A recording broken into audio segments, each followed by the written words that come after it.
Permítanme compartir con ustedes algunas reflexiones sobre la productividad y el crecimiento económico y después pasar a lo que creo que es esencial, que es la agenda de reformas que propone el presidente de la República y que está incluida en la agenda del Pacto por México. Vamos adelante, por favor. Primero, partamos de una premisa. Solamente a través del crecimiento económico sostenido podemos mejorar el nivel de vida de la población y abatir la pobreza. No existen soluciones de otro tipo en la historia de la economía mundial. Ahí vemos una gráfica en la izquierda donde se ve cómo ha venido disminuyendo, cómo en el eje horizontal el crecimiento promedio de la economía entre 1981 y 2011 y en el eje vertical vemos la disminución de la pobreza. Y claramente existe una relación a mayor crecimiento económico, mayor disminución de la pobreza. Y si vemos la variación entre el Producto Interno Bruto y el empleo, pues también es muy claro. El mayor determinante de la creación de empleo es el crecimiento económico. Entonces, el gran tema de la política económica, la gran prioridad debe de ser el crecimiento económico. Vamos adelante, por favor. ¿Cómo ha sido nuestro crecimiento? Entre el año 2001 y 2012 tuvimos un crecimiento promedio de apenas el 2%. Es decir, en los últimos 12 años crecimos apenas el 2%. Este año la proyección revisada de la Secretaría de Hacienda es que creceremos al 1.8%. La proyección de Banorte es 1.7%, si no mal recuerdo, si no, corríjanme. Es decir, vamos a tener otro año más de crecimiento claramente insatisfactorio. Vamos adelante, por favor. Pero cuando hablamos de crecimiento, a veces la discusión la domina el corto plazo y prestamos una gran atención a los factores que nos afectan en un mes o en un trimestre y a veces perdemos de vista cuáles son los determinantes de largo plazo del crecimiento económico. Y sin duda alguna, el gran determinante del crecimiento económico es la productividad. Y esta gráfica que tienen ustedes del lado izquierdo, con la línea roja, muestra la historia de la productividad total de los factores. Hay distintas maneras de medir la productividad. Esta es una muy utilizada por economistas. Todas las medidas de productividad son perfectibles, pero esta es, digamos, una medida muy estándar. Y vemos cómo ha evolucionado nuestra productividad en los últimos, no el último año o los últimos 10 años, sino en los últimos 60 años. Y vemos una historia claramente en dos etapas. Entre 1950 y 1980, la productividad en la economía mexicana tenía un ritmo de crecimiento muy sostenido.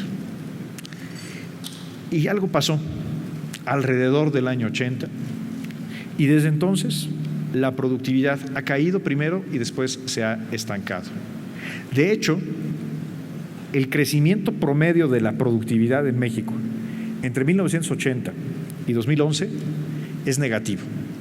La tasa entre 1981 y 2011 es una tasa del menos 0.7%. Este es un dato enormemente grave para los mexicanos. ¿Qué significa que la productividad tenga tasas de crecimiento negativos a lo largo de un periodo de 30 años? Quiere decir que ni siquiera estamos creciendo al ritmo de la acumulación de factores de la producción, es decir, de la acumulación de capital y de la mano de obra que se agrega a la fuerza de trabajo cada año. Ni siquiera estamos creciendo a ese ritmo, estamos creciendo menos de lo que deberíamos de crecer simplemente por la acumulación de factores. Y por supuesto esto tiene un efecto muy importante en el crecimiento económico. Y aquí vemos en la otra gráfica, la gráfica de barras que está a la derecha, vemos el contraste con tres naciones que en ese mismo periodo tuvieron buenos desempeños de crecimiento. Estamos hablando de Chile, de Irlanda y de Corea, que tuvieron crecimientos entre el 81 y el 2011, crecimientos de 4.9, 4.2 y 6.2% en el caso de Corea. Y vean ustedes las tasas de crecimiento promedio anual de la productividad. La productividad creció en estos tres países, tuvo tasas positivas. y en el que tuvo la mayor tasa de crecimiento de la productividad, que fue Corea, el 2.4, fue la economía que creció más. De hecho, México apenas creció en estos 30 años a una tasa del 2.4%. ¿Qué le pasó a la pobreza? Esto ya no lo traigo en una lámina, pero ¿qué le ha pasado a la pobreza en ese mismo episodio? Básicamente, seguimos teniendo el mismo porcentaje de pobres en la economía mexicana que el que teníamos en 1980. Es decir, no estamos creciendo y no estamos reduciendo la pobreza, a pesar de que en los últimos 15 años por lo menos tenemos cada vez recursos presupuestales más cuantiosos para los programas de atención de la pobreza a través de transferencias individualizadas. Vamos adelante, por favor. Ahora, el problema que tenemos en México es no solamente un crecimiento negativo de la productividad, sino un desempeño muy desigual de la productividad. Y esto es un mensaje muy importante, particularmente para este foro, donde hay muchos representantes de gobiernos de los estados y de todas las regiones de nuestro país. Me voy a concentrar, primero, evidentemente la productividad es mucho más baja en el sector informal, es lo que nos dice la gráfica de la izquierda, pero vean, les pido que se concentren en la gráfica de la derecha, que nos muestra la brecha de productividad entre los 5 estados de la República con mejor desempeño de productividad y los 10 estados más rezagados, es de 2.5 veces. Y si comparamos los 5 más avanzados contra los 5 más rezagados, la brecha es de casi 4 veces. ¿Qué quiere decir esto? Lo que nos dice esta lámina es que hay partes de México, ciudades de México, industrias que tienen una enorme productividad. Aprovechando aquí la presencia del gobernador Lozano, es innegable, por ejemplo, que Aguascalientes tiene altos niveles de competitividad a través de una alta productividad, por ejemplo, en la industria automotriz. Sin embargo, tenemos enormes contrastes y tenemos niveles de productividad muy bajos en otras regiones del país y en otras industrias del país. Por ejemplo, en la industria de los servicios tenemos productividades muy bajas comparadas con el resto de la economía, y por supuesto el sur del país tiene productividades del trabajo o de los factores muy por debajo de la que tenemos en la economía del norte del país. Por eso, el presidente de la República, Enrique Peña Nieto, no solamente habla de que debemos hacer crecer la productividad, debemos democratizar el incremento de la productividad. Es decir, la productividad no puede concentrarse en México en unos cuantos o unas cuantas industrias o en algunas ciudades. Si queremos tener un desarrollo más acelerado de México, tenemos que tener productividad para todos los mexicanos, incluyendo las regiones más pobres de este país. Vamos adelante. Para eso es la agenda de reformas estructurales. Si ustedes ven la agenda que promueve el presidente de la República, que está en el Pacto por México, todas y cada una de esas reformas tienen un común denominador: elevar la productividad de nuestra economía. Adelante, por favor. Ustedes conocen la agenda de reformas. Es una agenda ambiciosa, es francamente un ritmo de transformación nacional pocas veces visto en algún episodio de nuestro país, de historia reciente de nuestro país. ¿Qué es lo que se ha hecho en los últimos 12 meses? Se aprobó finalmente la reforma laboral, que sin duda alguna contribuye a la productividad del mercado laboral. Se aprobó ya la reforma constitucional en materia de telecomunicaciones. Se aprobó la reforma también constitucional en materia de competencia económica. Además de, por supuesto, la reforma constitucional en materia educativa. ¿Dónde estamos ahora? ¿Qué está discutiendo hoy el Congreso de la Unión? Una reforma muy importante para los estados y los municipios, a la que me referiré ahora, que es la reforma sobre disciplina fiscal para los estados y los municipios.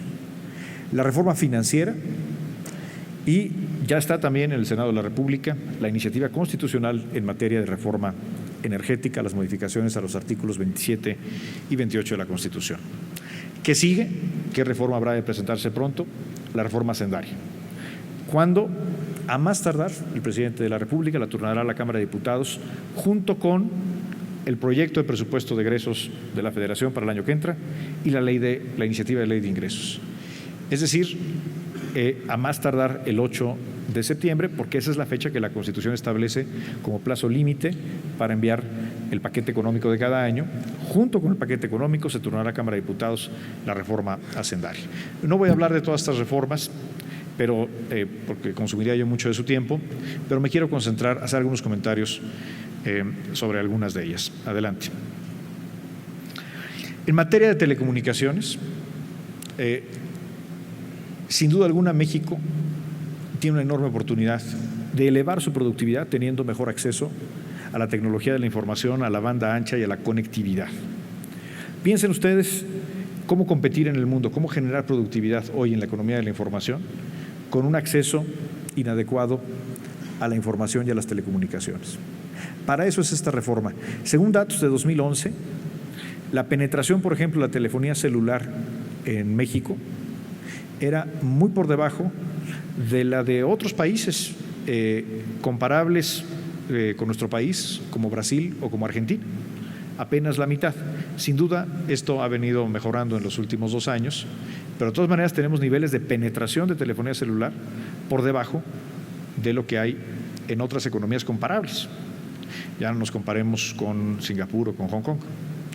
Y si vemos otra medida de uso y de penetración de la tecnología de la información, que es la cantidad de repositorios de datos, los servidores seguros que existen por cada 100,000 habitantes, pues México son los países que tiene menos. Ahí lo ven ustedes en la gráfica, apenas aparece México al final de la lista, muy por debajo de todos los países que ahí están, en esta que es otra medida de la penetración de la tecnología de la información en nuestra economía. Para esto es la reforma en materia de telecomunicaciones y se está trabajando la ley secundaria en el seno del Pacto por México y seguramente habrá de presentarla al presidente de la República también en las próximas semanas al Congreso de la Unión para que se implemente la reforma constitucional que lo que busca es generar mayor competencia en este sector y al generar mayor competencia, facilitar la entrada de nuevos competidores, generar mejores condiciones de calidad, de precio y de cobertura para los usuarios mexicanos. Vamos adelante. La nueva reforma en materia de disciplina financiera y fiscal de los estados y los municipios tiene 2 grandes componentes. El primero, reducir el costo del crédito, el costo del financiamiento para los estados y municipios que tienen niveles manejables de endeudamiento. Y segundo, establecer medidas prudenciales y de control para aquellos que son la minoría, aquellos estados o municipios que han entrado en condiciones de endeudamiento excesivo e insostenible. De lo que se trata es de que hagamos un mejor uso del financiamiento a nivel local, a nivel de los estados y los municipios. No se trata de que no haya financiamiento a los proyectos públicos locales. De lo que se trata es que el financiamiento se utilice en México como una herramienta sana y que para aquellos proyectos en los estados y municipios que tienen capacidad financiera se reduzca el costo del financiamiento. Y eso se logra compartiendo la garantía federal, por eso es una reforma constitucional. Para los estados con bajos niveles de endeudamiento, podrá el gobierno federal compartir su garantía y reducir sensiblemente el costo del financiamiento. Y también se están estableciendo mecanismos para inhibir y controlar los excesos en el endeudamiento de los estados y los municipios. Lo ha dicho el presidente desde el primer día de su administración. Recordarán ustedes que aquel 1 de diciembre en Palacio Nacional, el presidente Enrique Peña Nieto hizo 13 anuncios, 13 decisiones presidenciales. Esta era una de ellas. Y lo dijo aquel entonces el presidente.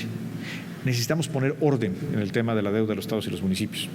Hoy en día, a nivel agregado, a nivel macroeconómico, el nivel de endeudamiento de los gobiernos subnacionales, si me permiten el término, no representa un problema. Lo que es preocupante es la trayectoria. En apenas 3 años se ha duplicado el endeudamiento de los estados y los municipios, fuertemente concentrado en algunas de las entidades. Para eso es esta reforma constitucional, que ha sido ya tornada como minuta a la Cámara de Diputados y que habrá de requerir una legislación secundaria que seguramente se discutirá en el Congreso de la Unión, teniendo en este caso como Cámara de origen a la Cámara de Diputados en los próximos meses. Adelante. La Cámara de Diputados está próxima a dictaminar y llevar al Pleno la iniciativa de reforma financiera. Esta reforma financiera la presentó el presidente de la República a la Cámara de Diputados a principios de mayo, y es una reforma sin lugar a dudas compleja.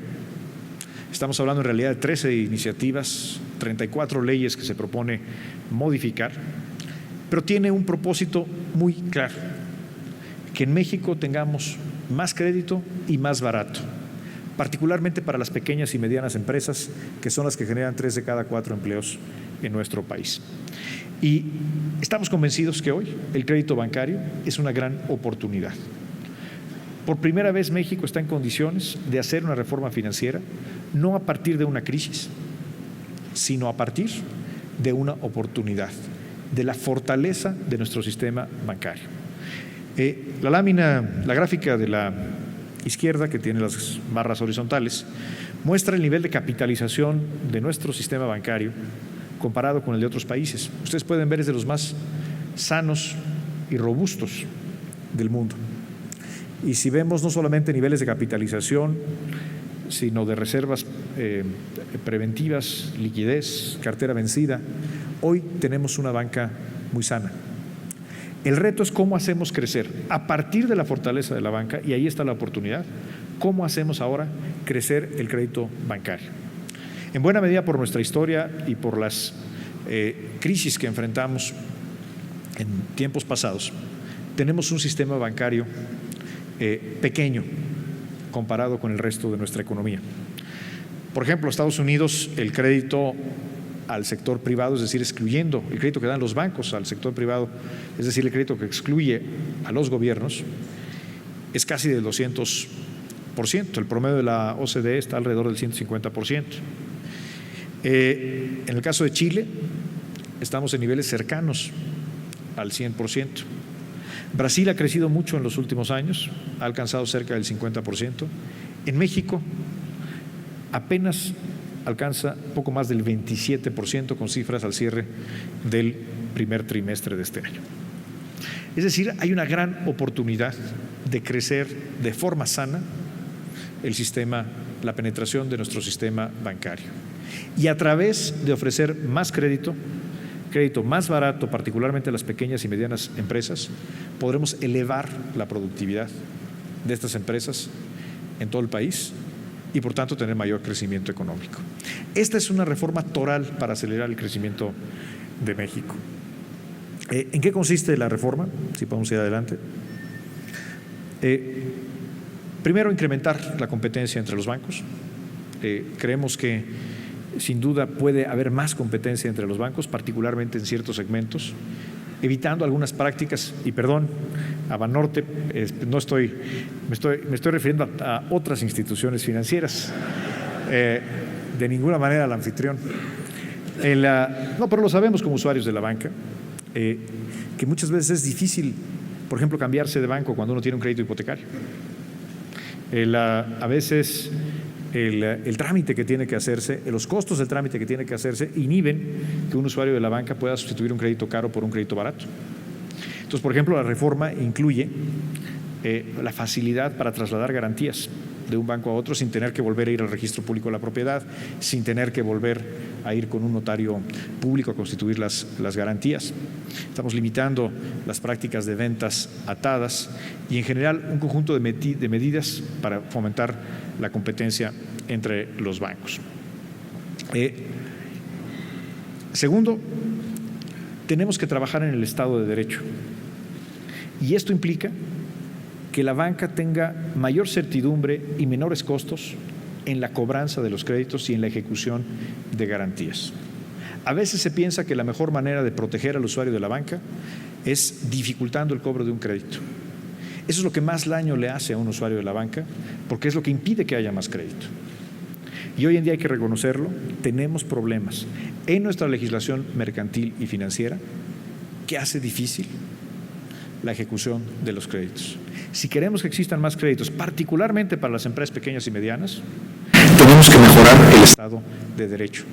Esta no es una medida para beneficiar a los bancos, al contrario, es una medida para hacer disponible el crédito para quien hoy no lo tiene.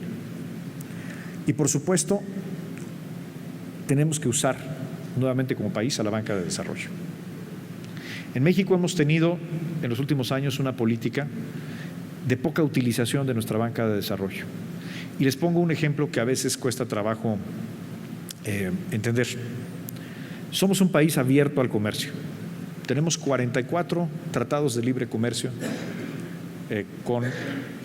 o tratados con 44 países, tratados de libre comercio con 44 países del orbe. Y sin embargo, durante años tuvimos prácticamente en estado de extinción a nuestro Banco de Comercio Exterior. El resto del mundo compite en las exportaciones y en las importaciones de bienes de capital con un claro respaldo de un banco de fomento, un banco de desarrollo, los llamados Exim Banks. Lo tiene Estados Unidos, lo tiene Alemania, lo tiene Japón, lo tienen los países con los que estamos compitiendo, incluyendo de manera destacada a China. Y sin embargo, en México dejamos de usar esos instrumentos. No estamos arropando lo suficiente a los exportadores mexicanos, particularmente los que más lo necesitan, y vuelvo al mismo comentario, los pequeños y medianas empresas que pueden exportar. Y la misma historia la podemos ver en el campo, donde tenemos una financiera rural que no necesariamente es una mejor alternativa que las alternativas del sector privado. Muchas veces presta más caro, presta más lento y pide más garantías.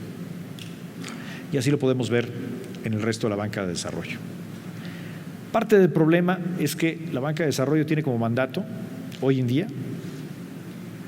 así lo dice la ley, conservar su capital.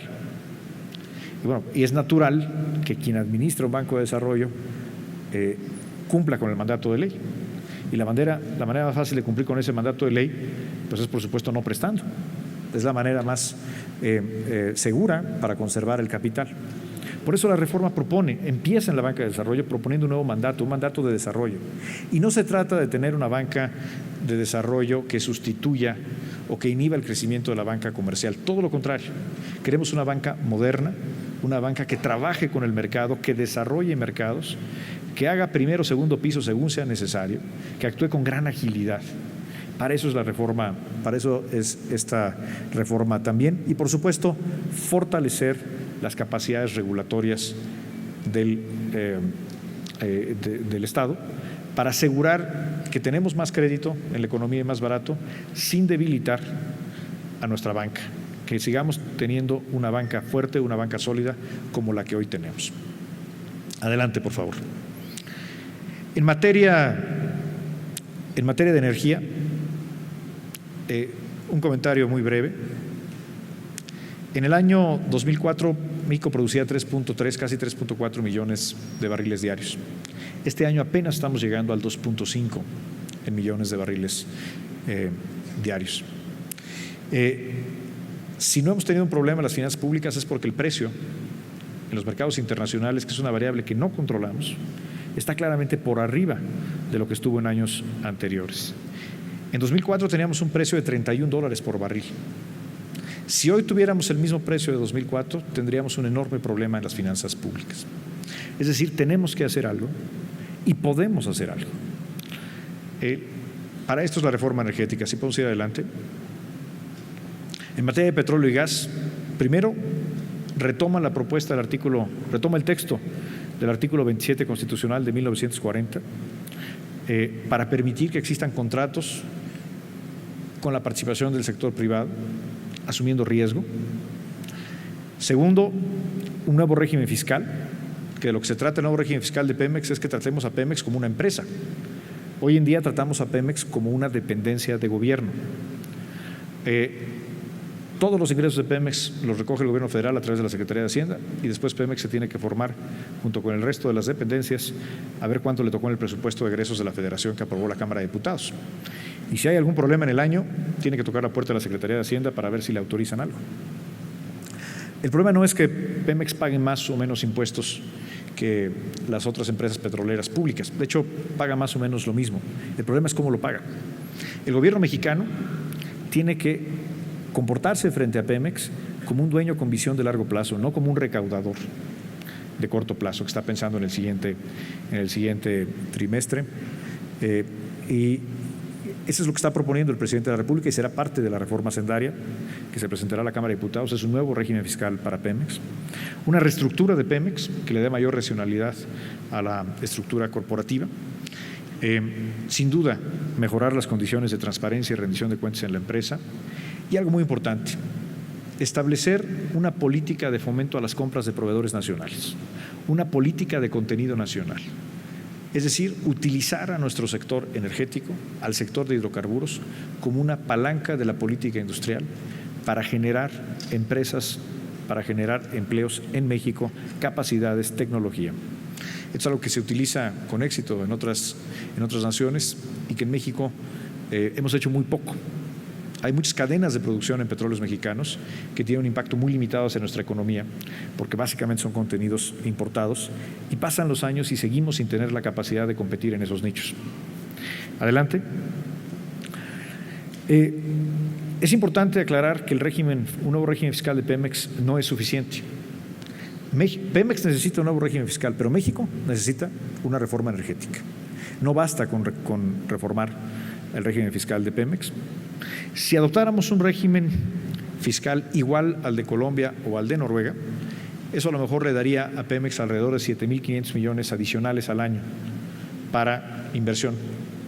Hoy en día Pemex está haciendo 25.000 millones de inversión y el estimado es que para alcanzar las metas de nuestra política de hidrocarburos hacia el final de la administración necesitamos entre 40 y 50.000 millones adicionales. Es decir, este es apenas un paso, pero no es suficiente. Necesitamos atraer otro tipo de inversión a Pemex y para eso es la reforma energética, de la cual el régimen fiscal es una parte, pero no lo es todo. Adelante. Si quisiéramos que Pemex hiciera toda la inversión financiándose por la vía de la deuda, en apenas 2018 estaríamos alcanzando un nivel de endeudamiento de Pemex comparable al que tuvo Pemex en 1986. Y creo que todos los mexicanos sabemos cómo terminó esa historia. El sector de hidrocarburos es un sector de grandes oportunidades, pero también es un sector de alto riesgo. Nuestro actual modelo constitucional obliga a que todos los riesgos operativos, de exploración, ambientales y financieros los tome el Estado mexicano. Lo que propone la reforma es conservar la propiedad del petróleo, conservar la propiedad al 100% de Petróleos Mexicanos, de Pemex, conservar la renta petrolera, pero tener una mejor y más racional distribución del riesgo que implique que podemos aprovechar los recursos que la naturaleza nos dio sin correr los enormes riesgos que ya alguna vez como país corrimos cuando decidimos utilizar el endeudamiento como la fuente para financiar la expansión de la industria petrolera en los 70s. Perdimos una década como país cuando los precios del petróleo cayeron. Vamos adelante. Finalmente, en materia fiscal, tenemos un Estado mexicano con insuficiente capacidad financiera para cumplir con sus obligaciones básicas en materia de salud pública, de educación superior, de infraestructura. El gasto público total como porcentaje del PIB en América Latina es del 27%, en México apenas es del 19%. Y si comparamos con la OECD, el nivel promedio es del 46%. Estas son cifras muy conocidas, pero es importante tenerlas en mente porque una de las razones fundamentales para emprender una reforma hacendaria es dotar al Estado mexicano, incluyendo de manera sobresaliente a los municipios y a los estados, de la capacidad de hacer las inversiones que promuevan el crecimiento y el desarrollo en sus regiones. Adelante. Déjenme hacerles esta comparación, porque a veces nos dicen, y yo creo que de manera justificada, bueno, el problema es que estamos comparando peras con manzanas, porque México no tiene el nivel de desarrollo que tiene Estados Unidos o que tiene Japón o que tiene España, y es una crítica válida. Entonces aquí hicimos una rápida investigación y buscamos cómo estaba el sistema tributario de estos países, pero cuando tenían el mismo ingreso per cápita que México. Por ejemplo, Estados Unidos tenía el PIB per cápita que tiene hoy México, lo tenía en 1941, el Reino Unido en el 54, Japón en el 68, España en el 73. Y entonces sí, comparemos cuál era el monto de ingresos tributarios como porcentaje del PIB de esos países cuando tenían un nivel de desarrollo similar al nuestro. Y en todos los casos observamos que en esos años, cuando sí eran comparables con nosotros, tenían ingresos tributarios como porcentaje del PIB por arriba de lo que hoy tenemos. México tiene hoy el 10.6%, y ahí lo ven ustedes en la tabla. El Reino Unido tiene 36%, Estados Unidos 18%, Italia 26%. Es muy claro que el Estado mexicano hoy no tiene la capacidad financiera para cumplir con sus obligaciones de desarrollo a plenitud. Adelante, por favor. Pero además, el problema que tiene nuestro sistema tributario no solamente es que recauda poco, sino que genera algunas inequidades importantes. Vean ustedes, por ejemplo, en el tema del impuesto sobre la renta personal, cómo se distribuyen los ingresos exentos. Más de la mitad, 55%, de esas exenciones benefician al 20% más rico de la población. Y si comparamos quién está recibiendo las deducciones personales en materia del impuesto sobre la renta, vemos que el 88.7% de las deducciones personales benefician al 10% más rico de la población, al 10% con mayores ingresos. Si vamos a la siguiente lámina, es una medida que utilizan los economistas para valorar o medir la desigualdad del ingreso en una economía. Es el índice de Gini. Un índice de 1 quiere decir máxima desigualdad, un índice de 0 quiere decir una sociedad totalmente igualitaria. Y la OECD hizo un estudio muy interesante hace unos cuantos años para medir cómo es la distribución del ingreso antes y después de impuestos. Un sistema progresivo debe ser un igualador del ingreso. Es decir, la distribución del ingreso debe de cambiar al aplicar los impuestos. Y lo que observamos es que eso es lo que ocurre, por ejemplo, en Alemania. El índice de Gini disminuye más de 20 centésimas. O en Italia o en Francia. En Estados Unidos disminuye cerca de 13 centésimas. En el caso de México, nuestro sistema tributario deja prácticamente intacta la distribución del ingreso. La distribución del ingreso en México es prácticamente la misma antes y después de impuestos. Esto quiere decir que no solamente tenemos un sistema que recauda poco, tenemos un sistema al que le falta progresividad, al que le falta cumplir lo que manda la Constitución. Adelante, y con esto termino. La reforma hacendaria que se presentará en unos cuantos días a la Cámara de Diputados tiene 5 grandes objetivos. El primero, fortalecer la capacidad financiera de los 3 órdenes de gobierno, no solo del gobierno federal, también de los estados y los municipios. Segundo, incrementar la progresividad del sistema impositivo, que eso significa que quien gana más, pague más. Hay que simplificar el sistema. Muchas de las inequidades vienen de un sistema exageradamente complejo y muchos de los problemas de competitividad, particularmente de las pequeñas y medianas empresas, vienen también de un sistema muy complejo. Y finalmente, el sistema fiscal debe de combatir la informalidad. Uno de los grandes lastres para nuestra productividad como economía es precisamente la informalidad. Podemos utilizar el sistema fiscal para generar incentivos para tener una mayor formalidad en la economía y de esta manera elevar la productividad. Yo aquí termino esta presentación. Sé que toqué muchos temas, pero es que en México están pasando muchas cosas. Es un año importante y dependerá de muchas decisiones que tomemos los mexicanos como país cómo será el crecimiento económico de México, no en el próximo trimestre, no en el próximo año, sino en las próximas décadas. Muchas gracias.